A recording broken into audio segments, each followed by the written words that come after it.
Nah, sekarang kita ke kecerdasan yang kedua. Kecerdasan yang kedua adalah kecerdasan adversity atau kemampuan bertahan, bahkan dapat keuntungan dari sikon yang buruk. Jadi kan tidak sedikit sebenarnya saat berwirausaha kita tiba-tiba bangkrut atau alhamdulillah kita tiba-tiba gulung tikar, ketipu orang. Nah, saat begitu kalau kita punya EQ, kita tuh akan mencari solusi akan masalah yang terjadi, malahan kita memperoleh keuntungan dari sikon yang buruk tersebut, gitu ya. Jadi kita bisa memanfaatkan situasi, ya kan? Nah, EQ ini mengubah halangan menjadi peluang. Apa yang harus dimiliki oleh EQ? Apa yang harus kita lakukan agar memiliki EQ yang tinggi adalah berpikir positif. Saat kita berpikir negatif, kita nggak akan punya daya nalar, nggak akan punya kemampuan untuk menyelesaikan masalah. Jadi hal positif menurut orang pun kalau kita negatif, kita nggak senang. Ya kan? Seperti cerita kalau tetangga punya motor, kita jalan kaki, kita akan terbakar gitu emosi. Oh, dia udah punya motor, udah kebeli motor, oh. Akhirnya kita nggak bisa tidur, ya. Padahal yang punya motor tetangga, gitu kan? Kita nggak apa efeknya buat kita. Coba kalau kita positif, oh dia punya motor, kantornya deketan, mungkin saya bisa ikut sama dia, nanti saya cuma tambahin bensin aja, positif. Kita bisa mengambil peluang. Jadi sebenarnya yang tadi, kalau kita berpikirnya negatif, nggak akan dapat keuntungan. Itu keuntungan kecil. Belum peluang-peluang lain seperti kondisi corona sekarang. Kalau kita bisa memanfaatkan situasi, bukan tertawa di atas penderitaan orang lain, bukan. Tiba-tiba masker itu menjadi booming, menjadi hal yang sangat penting. Dan orang bercoba menyediakan jenis-jenis masker tertentu. Nah, kalau kita bisa mengambil peluang, kita bisa berpikir positif. Sekarang kita WFH nih, kuliah santai banget nih, terus mau tidur aja kan enggak. Ambil peluangnya, jual apa? Disinfektan, jual apa? Jual masker. Kemudian apa? Memberikan bantuan, mungkin orang ada yang butuh belanja online, sayuran online, dan segala macam. Itu ya. Nah, scoringnya itu di sini ada C tambah O2 tambah R tambah E. Jadi kontrol, seberapa sadar dapat mengendalikan diri. Kemudian O2 itu sebenarnya kesalahan diri. Jadi apa? Hal yang buruknya gitu kan. Kemudian seberapa jauh atau lama sikon terasakan, kita bisa merasakan rasa tersebut itu seberapa lama. Kemudian daya tahan dalam sikon buruk. Jadi kita bisa bertahan, bisa menikmati suasana buruk itu seberapa lama. Orang bisa keluar dari cengkraman corona itu kan beda-beda. Ada yang sampai sekarang mungkin masih mengunci diri di rumah. Bukan nggak salah. Karena mungkin mereka punya kemampuan finansial yang tinggi. Tapi untuk orang-orang tertentu yang, aduh buat makan aja kita nggak bisa kalau cuma tinggal di rumah, nah seberapa cepat dia bangkit untuk kembali berusaha dengan menggunakan misalnya protokol kesehatan yang telah ditentukan. Itu adversity. Kemudian kecerdasan emosional atau EQ. EQ lebih menjamin sukses di masyarakat. Jadi EQ itu wujud suara hati atau emosi. Hati tahu yang tidak diketahui pikiran, sumber gairah, kasih sayang, dan lain-lain. Nah, 5 ranah penting dari EQ ini adalah menyadari emosi diri.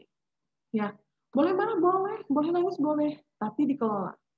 Kemudian kemampuan mengendalikan emosi, tidak tenggelam dalam kesedihan, tidak marah kelewat batas. Kemudian mampu memotivasi diri. Ini yang susah. Jadi kadang-kadang kalau orang udah misalnya diputusin udah ngeleh-leh seminggu gitu, nggak dapat. Kamu boleh sedih, boleh. Setelah itu bangkit lagi. Tapi pas go on gitu kan. Kemudian mampu berempati, merasakan perasaan orang lain. Jadi kita peka terhadap lingkungan. Teman saya kenapa ya tiba-tiba kok dia murung, tiba-tiba kok dia apa gitu. Nah itu adalah EQ. Kemudian mampu menjaga hubungan sosial atau kecerdasan sosial. Jadi dia punya hubungan yang baik di lingkungan. Ya, orang sekarang nggak peka, nah itu nggak punya EQ kalau nggak peka tuh. Ya, nah sekarang kecerdasan tinggi itu memadukan IQ dan EQ. Selanjutnya, kecerdasan emosional, spiritual nih sebentar ya, kayaknya ada yang kelewat satu.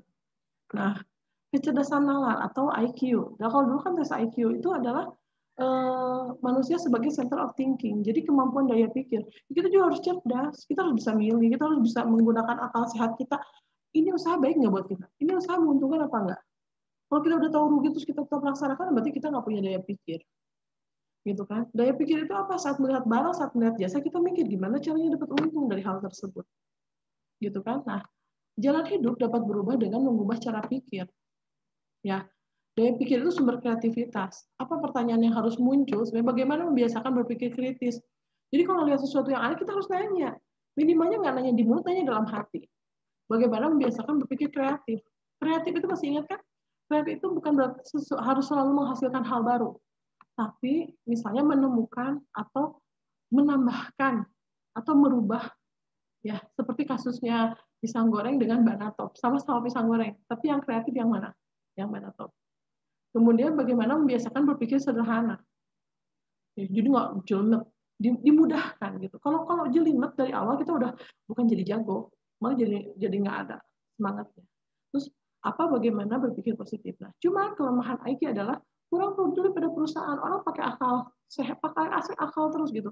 Dia nggak peduli suara hati. Padahal kadang-kadang kalau kata orang Jerman mah kerap tegak hati itu penting gitu ya. Ini kayaknya salah deh. Nah, kita tuh harus mempertimbangkan itu.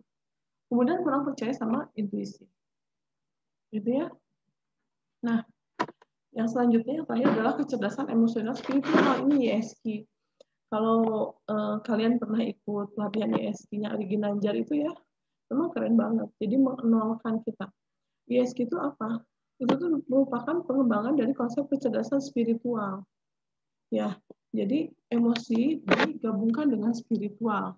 Artinya ada pengendalian diri, menjembatani hubungan antara manusia, hubungan manusia dengan Tuhan, dan gabungan hubungan manusia dan dengan Tuhannya.